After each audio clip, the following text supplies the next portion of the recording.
Greece. A land of ancient history and cultural treasures. Its capital, Athens, attracts millions of visitors from across our world, looking to experience what once was the cradle of civilization and the birthplace of ideals and values, still shaping our societies. But this video is not about ancient Greek philosophers, nor is it a brochure for the country's admittedly gorgeous islands and sunny weather. It is about a rather more bleak story involving intelligence officers who live in a foreign country under a false identity and employ an operational tactic which is, in theory, invincible. To hide in plain sight.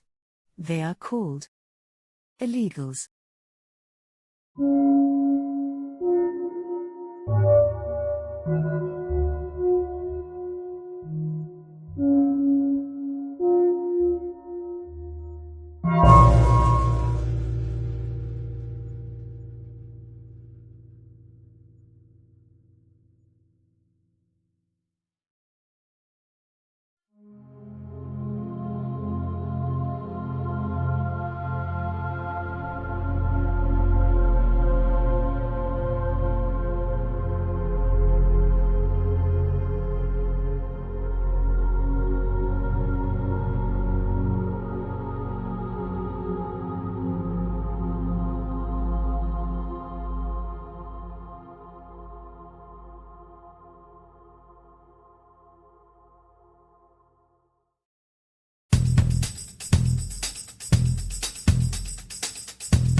It was in 2017 when Irina Alexandrovna Smereva left Russia for Mexico.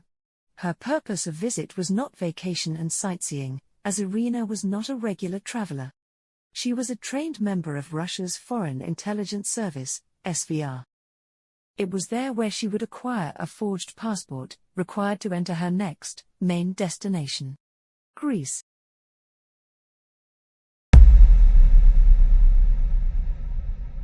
In 2018, Irina landed in Athens.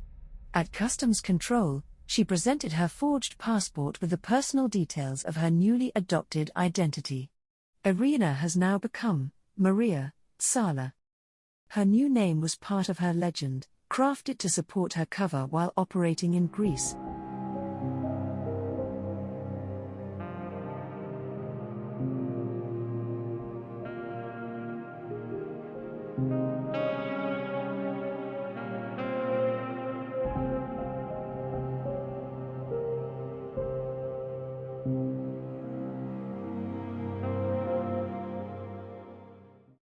Upon arrival to Greece, Irina needed to officially establish herself as a Greek citizen, exactly as her cover demanded.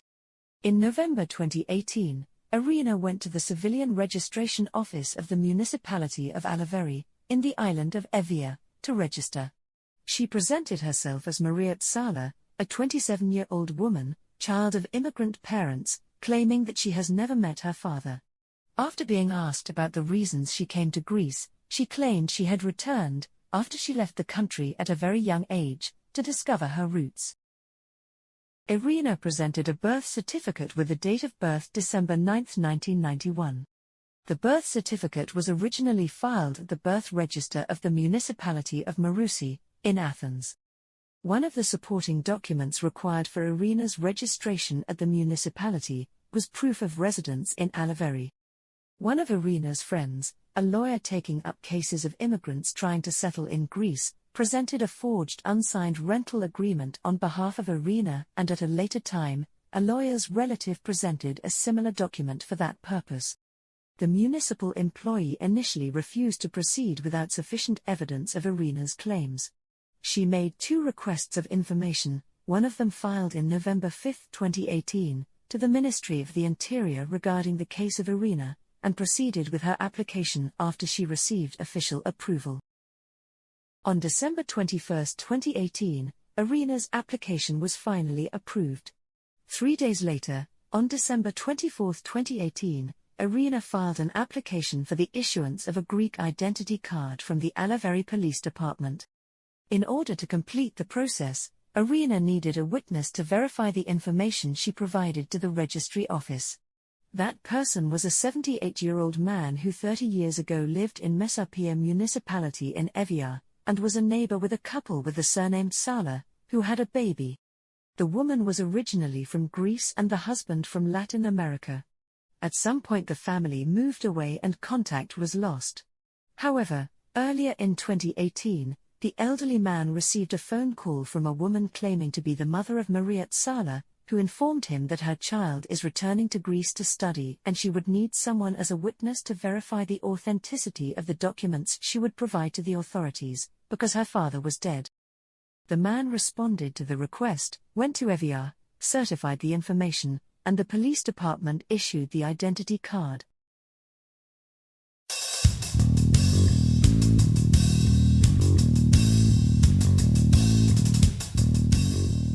Within 4 days, Irina was able to officially register at the Citizens' Record of Alaveri and issue an identity card without raising any major concerns during her encounters with municipal employees and police officers. She had completed the crucial stage of setting her official documents in order so she would from then on legally reside in Greece, without being concerned that any of the state's authorities would disrupt her operation. Irina had made sure she would have the freedom of movement to execute her mission, as instructed by Russia's SVR officials. And she had set the conditions to do that. By hiding, in plain sight.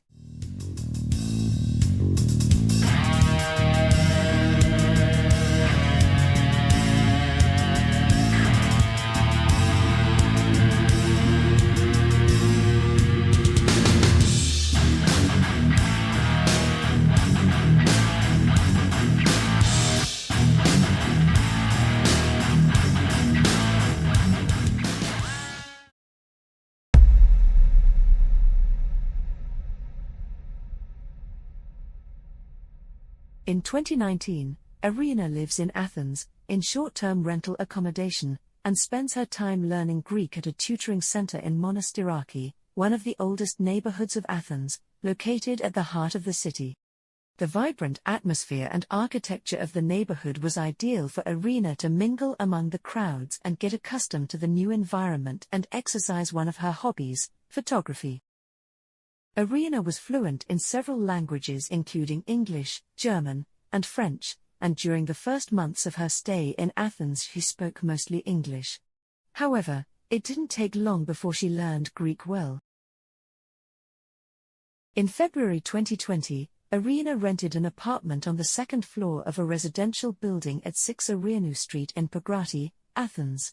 Up until then, Irina would develop her social circle through acquaintances from the language school and slowly integrate to the Greek lifestyle while improving her Greek language skills. Her business profile though was not clear. How would she avoid raising questions about her lack of income while being able to rent an expensive property and pay for all her expenses? A little over a year after her arrival in Greece, Irina rented a property at the ground floor of the building she lived in and started her own business. She became the owner of a knitting supplies shop, called Galazio. Later in December 2020 she made her first hire at the shop, a woman named Katerina, who would work at the shop as an assistant. Irina would pose as a genuinely good person, always willing to help people around her. She would appear as a kind, introverted person interested in discovering her roots in Greece and bonding with the people around her. It was not long before she became romantically involved with a man, forming a long-term relationship with him. Her overall profile was one of a person enjoying traveling, acquiring knowledge in languages and different cultures, and becoming very knowledgeable about her subject, namely knitting. Her love of photography was evident, as she would regularly post photos of her crafts on social media. However, she would rarely post images of her face, and when she did, her face would be either half shown, or fully covered up.